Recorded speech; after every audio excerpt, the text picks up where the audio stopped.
देखेंगे अग्रिम सूर्योदय तथा विलंबित सूर्यास्त। कहने का अर्थ ये है कि सुबह में सूरज पहले ही दिखाई देने लगता है और शाम में सूरज डूबने के बाद भी दिखाई देते रहता है।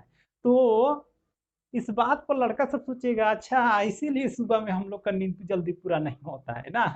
तो खैर कोई बात नहीं, हम लोग यहाँ पर देखेंगे कि आखिर ऐसा क्यों होता है कि सूरज जो है वो सुबह में जल्दी निकल जाता है और शाम में लेट से डूबता है। तो सबसे पहले तो आपको समझना पड़ेगा कि सूरज का उगना और डूबना का क्या अर्थ है, क्योंकि सूरज तो डूबता ही नहीं है, कहाँ डूबेगा, है ना। तो हम लोग जो दैनिक जीवन में सूरज का उगना या डूबना किस चीज को कहते हैं, तो चलिए उसी को पहले समझ लेते हैं। तो देखिए एक है वर्ड है क्षितिज। तो क्षितिज किसको कहते हैं? तो क्षितिज है क्या कि देखिएगा अगर खाली जगह है, बहुत खाली जगह है, तो जैसे समुद्र पे आप चल जाइएगा, समुद्र के किनारे बैठ करके आप थोड़ा सा कीजिए, ध्यान दीजिएगा, तो आपको लगेगा कि सूरज इधर से गया और आसमान इधर से आया, दोनों आकर के मिल गया। तो जहां पर वे जमीन और आकाश मतलब धरती और आकाश मिलता हुआ प्रतीत होता है, उसी को कहते हैं हम लोग क्षितिज। ठीक है, तो ये क्षितिज समझ में आ गया। अब सूरज का उगना मीनिंग क्या हुआ? तो सुबह में जब सूरज क्षितिज से ऊपर आ जाता है तो कहते हैं कि सूरज उग गई। और सूरज का डूबने का क्या अर्थ हुआ? तो सूरज का डूबने का अर्थ यह हुआ कि सूरज जो है वो क्षितिज से नीचे चल गई, नहीं तो ये कहाँ उगेगा और डूबेगा। ठीक है, तो हम लोग का दैनिक जीवन वाला जो है सूरज का उगना डूबना ये तो समझ में आ गया, मतलब क्षितिज से ऊपर गया तो उग गया, क्षितिज से नीचे गया सूरज तो डूब गया, यही चीज होता है। तो हम लोग समझेंगे कि आखिर सूरज जल्दी कैसे उग जाता है और बाद तक कैसे डूबता है, मतलब डूबने के बाद तक क्यों दिखाई देते रहता है। तो इसका मुख्य कारण है प्रकाश का अपवर्तन।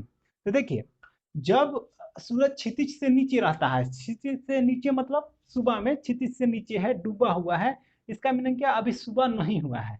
तो इससे जो प्रकाश है, यहाँ पर सूरज है सुबह वाला है समझिए, ये क्षितिज से नीचे है सूरज। अब इससे जो प्रकाश चलेगा वो चलते चलते चलते चलते क्या करेगा, वायुमंडल में इधर जाएगा। अगर आप सीधे दिमाग लगाइए तो अगर इसको हम सीधे ड्रॉ करते तो इतना दूर आता, तो सुबह में या तो शाम में भी देखिए वही बात है, यहाँ रहेगा, तो अगर इसको सीधा करते तो ये इधर चल जाता। तो सुबह या शाम दोनों स्थिति पर जो सूरज है वो वायुमंडल पर अधिक दूर सॉरी सूरज के जो किरणें हैं वो वायुमंडल पर अधिक दूरी तय करता है। देखिए यहाँ से सीधे देखिए यहाँ से यहाँ तक जाना पड़ता है और इसको यहाँ से यहाँ तक जाना पड़ता है। तो सुबह या शाम में सूरज के जो किरणें हैं वो वायुमंडल में अधिक दूरी तय करती है और इसी कारण इनमें अपवर्तन की घटना ज्यादा होगा। अपवर्तन मतलब क्या, किस प्रकार सीधे जा रहा है तो ये मुड़ जाएगा, और सीधे जा रहा है तो और मुड़ जाएगा, और सीधे जा रहा है तो और मुड़ जाएगा। ये जो हो रहा है यही है अपवर्तन। तो देखिए ये प्रकाश इधर गया मुड़ गया, फिर यहाँ गया फिर मुड़ा, फिर आगे गया फिर मुड़ गया। तो मुड़ने के चलते यहाँ पर इतना बेंड हो जाएगा कि इससे पीछे की ओर प्रकाश को हम लोग आभासी रूप से बढ़ा सकते हैं। और जब इसको हम डॉट डॉट डॉट डॉट करके पीछे बढ़ाते हैं तो ये जो सूरज है रियल में यहाँ है लेकिन दिखाई देगा यहाँ। उसी तरह से जब सूरज यहाँ पर पहुंचा हुआ है, यहाँ से इधर प्रकाश गया, तो यहाँ से इधर आते समय ये क्या हुआ, अपवर्तन होते गया, मुड़ते गया मुड़ते गया मुड़ते गया, और ये आभासी रूप से इधर प्रतिबिंब बनाएगा। तो इसलिए शाम में सूरज का डूबने के बाद भी हम लोग को दिखाई देते रहता है। ठीक है, तो यही चीज को यहाँ पर लिख करके भी दिखाया गया है कि सुबह व शाम में जब सूर्य क्षितिज से नीचे होती है तो उससे चलने वाली प्रकाश वायुमंडल में अधिक दूरी तय करती है, जिस कारण उनका अपवर्तन भी बहुत अधिक होती है ना। अपवर्तन होने के कारण सूर्य का आभासी प्रतिबिंब क्षितिज से ऊपर बनने लगता है और सूर्य सुबह में 2 मिनट पूर्व व शाम में 2 मिनट बाद तक दिखाई देते रहता है। मतलब ये हुआ कि सूरज जो है वो टोटल टाइम का 4 मिनट ज्यादा तक दिखाई देते रहता है। अब 4 मिनट हम लोग के लिए कोई ये नहीं है ना, 4 मिनट तो हम लोग कहीं पर चौक चौराही में चौराहा में खड़ा होकर के टाइम को बिता देते हैं। लेकिन जो करने वाला रहता है वो 4 मिनट में ही कुछ कर देता है, और जब किसी का भाग खुलने वाला रहता है तो 4 मिनट तो बहुत है ना।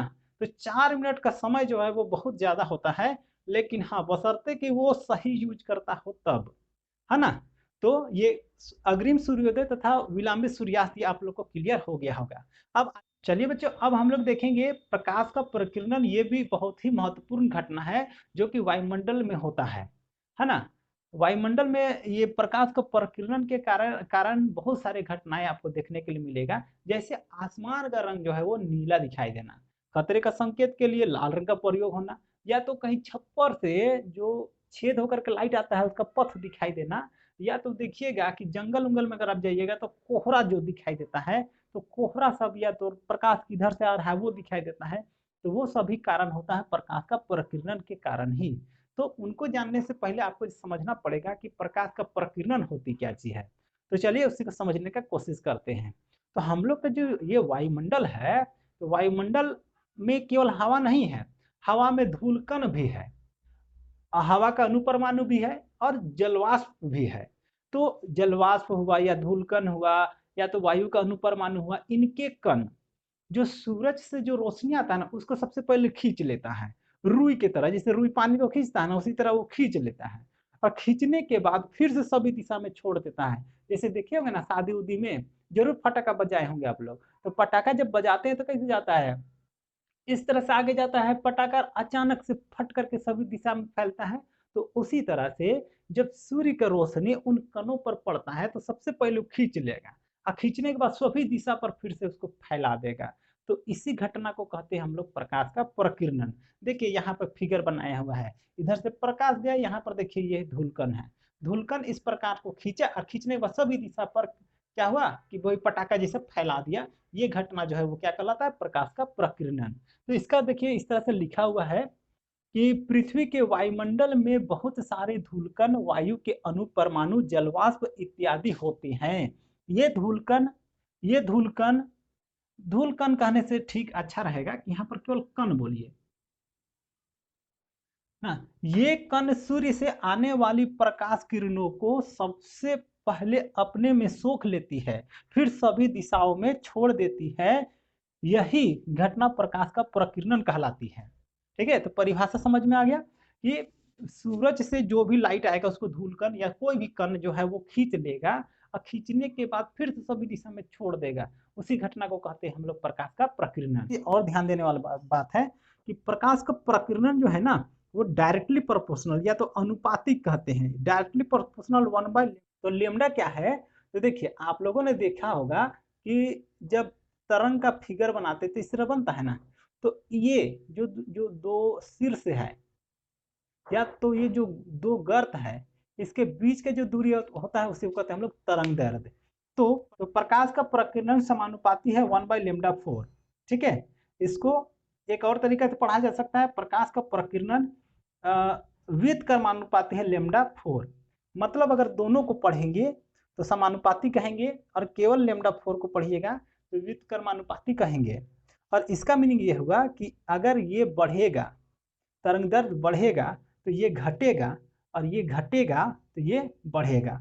तो आपको मालूम होगा कि अगर रेड का तरंग दैर्ध्य बनाएंगे तो सपोज कीजिए इतना है, तो बैगनी का बनाएंगे तो ये एकदम छुटकू छुटकू छुटकू छुटकू बनेगा। ये हो जाएगा इसका तरंग दैर्ध्य, इसका बीच का दूरी। और रेड के लिए यही। तो आपको समझ में आ गया होगा कि बैगनी के लिए बहुत छोटा है तरंग दैर्ध्य, मतलब ये छोटा है तो ये ज्यादा होगा, इसलिए बैगनी कलर जो है वो बहुत ज्यादा प्रकीर्णित होती है ना। और ये जो लाल रंग का जो प्रकाश है वो ज्यादा प्रकीर्णन नहीं होता है। ठीक है, मतलब वो वायुमंडल बहुत दूर जाएगा और इसीलिए खतरे का संकेत के लिए भी इसका प्रयोग किया जाता है। तो उम्मीद करते हैं कि ये अग्रिम सूर्योदय तथा विलंबित सूर्यास्त क्या है और प्रकाश का प्रकीर्णन क्या है ये आप लोग को समझ में आ गया होगा। आज के लिए इस वीडियो पर